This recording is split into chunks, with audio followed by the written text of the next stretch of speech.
ഹരേ ഗുരുവായൂരപ്പാ ശരണം. ഗുരുവായൂരപ്പൻ പരബ്രഹ്മമാണ്.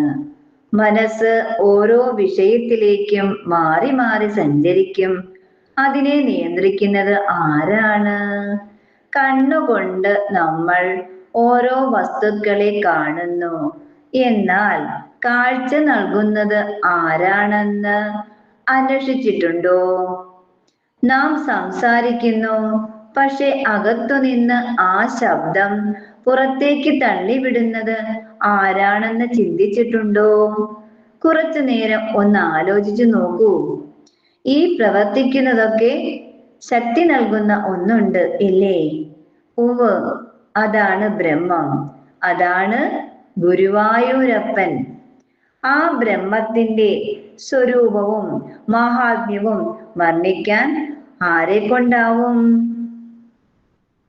ആനന്ദവും അറിവും ഉണ്ടായാൽ അതിന്റെ വലിപ്പം മനസ്സിലാക്കാം. പക്ഷെ അതെങ്ങനെ ബോധ്യപ്പെടുത്തും? ആ സ്വരൂപത്തെ പോലെ ലോകത്തിൽ മറ്റൊന്നില്ല. ഭഗവാൻ എല്ലായിടത്തും നിറഞ്ഞു നിൽക്കുന്നു. അതിന് നാശമില്ല. നമ്മുടെയൊക്കെ ഭാഗ്യം കൊണ്ട് ഗുരുവായൂരിൽ പ്രത്യക്ഷമായി വിളങ്ങുന്നു. എല്ലാ വിഷമങ്ങളെയും ഇല്ലാതാക്കാൻ ഗുരുവായൂരപ്പന് കഴിയും. ഭഗവാനെ ആശ്രയിക്കൂ, ഭാഗ്യവാന്മാരാകൂ. കാണാനും ഓർക്കാനും ആനന്ദിക്കാനും കഴിയും. അതുകൊണ്ട് തന്നെയല്ലേ എല്ലാവരും ഗുരുവായൂരപ്പനെ തേടി ഓടിയെത്തുന്നത്, ആ ദിവ്യ തേജസ്സിൽ രമിക്കുന്നത്. അപ്പോൾ ആനന്ദമുണ്ടാകുന്നു. ഭഗവാനെ കുറിച്ച് അറിയാൻ കഴിയുന്നു. ആ രൂപം മനസ്സിൽ പതിയുന്നു. ആ രൂപമാണ് ബ്രഹ്മം. വിശ്വാസമാണ് മുഖ്യം. വിശ്വാസികളുടെ മനസ്സിൽ ഭഗവാൻ അമൃത് വർഷിക്കും. ഭഗവാൻ എല്ലാം നേരിട്ട് കാണുന്നു, അറിയുന്നു, കേൾക്കുന്നു, ഉൾക്കൊള്ളുന്നു. ആരാലും കീഴടക്കപ്പെടുന്നത് ഭഗവാന് ഇഷ്ടമല്ല. ഗുരുവായൂരപ്പ, തിരുനടയിൽ നിന്ന് അങ്ങയെ ഒന്ന് തൊഴുവാൻ സാധിച്ചാൽ എന്തൊക്കെയോ നേടിയ പോലെ.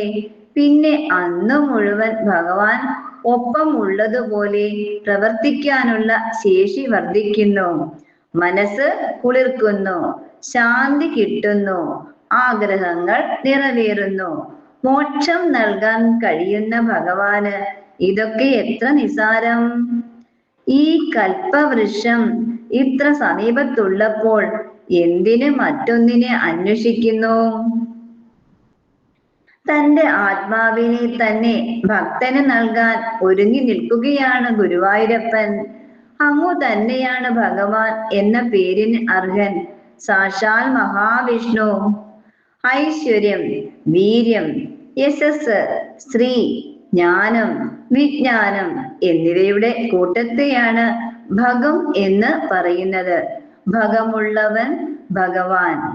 ശ്രീകൃഷ്ണ ഭഗവാൻ, ശ്രീ ഗുരുവായൂരപ്പൻ ഭഗവാന്റെ രൂപം ദർശിച്ച് പക്ഷേ വർണ്ണിക്കേണ്ടത് എങ്ങനെയെന്ന് അറിഞ്ഞുകൂടാ.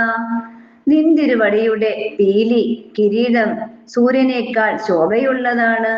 ആ കണ്ണുകളിലേക്ക് നോക്കൂ, ദയ കവിഞ്ഞൊഴുകുന്നില്ലേ? കുളിർമയുള്ള ചിരി, അഴകുള്ള മൂക്ക്, കവിളിൽ പ്രകാശം പരത്തി തിളങ്ങുന്ന കുണ്ടലങ്ങൾ, കൗസ്തുഭം കഴുത്തിന് കാന്തി കൂട്ടുന്നില്ലേ? വനമാല, മുത്തുമാല, ശ്രീവത്സം എന്നിവയും ധാരാളം ആഭരണങ്ങളും തിരുവുടലിൽ പ്രഭാപൂരം പരത്തുന്നു. ഗദ, ശംഖ്, ചക്രം, താമരപ്പൂവ് എന്നിവ ധരിച്ച തൃക്കൈകൾ, പൊന്നരഞ്ഞാണം കെട്ടി മഞ്ഞ പട്ടുടുത്ത് ഓടക്കുഴൽ കയ്യിലേന്തി നിൽക്കുന്നു. ശ്രീകൃഷ്ണ, ഗുരുവായൂരപ്പ, ഭഗവാന്റെ സൗന്ദര്യം കണ്ടുകൊണ്ട് നിൽക്കാൻ തോന്നുന്നു. പൂജ്യവും മോഹനവുമായ അഞ്ജന വിഗ്രഹം, അത് ആരുടെ മനസ്സിലാണ് കൗതുകം വളർത്താത്തത്? ഭഗവാന്റെ സൗന്ദര്യത്തിൽ സദാ ഭ്രമിച്ചുകൊണ്ട് തന്നെ ലക്ഷ്മി ദേവി സമീപത്ത് വസിക്കുന്നു. രണ്ടുപേരും ചേർന്ന് സർവർക്കും സൗഭാഗ്യം വിതറുന്നു. അതിലൊരു കണിക തനിക്കും തന്ന് അനുഗ്രഹിക്കണമേ. മനസ്സിനെ പ്രേരിപ്പിച്ചും പരിഭവങ്ങൾ കേട്ടും ഭഗവാൻ എല്ലാവരെയും ഉത്തമ ഭക്തരാക്കുകയാണ്. തനിക്കും ഒരു ഭക്തനാകണം, അതിന് കരുണ കാട്ടില്ലേ? കണ്ണാ, ഗുരുവായൂരപ്പ, സർവം കൃഷ്ണാർപ്പണമസ്തു. ഹരേ ഗുരുവായൂരപ്പ ശരണം.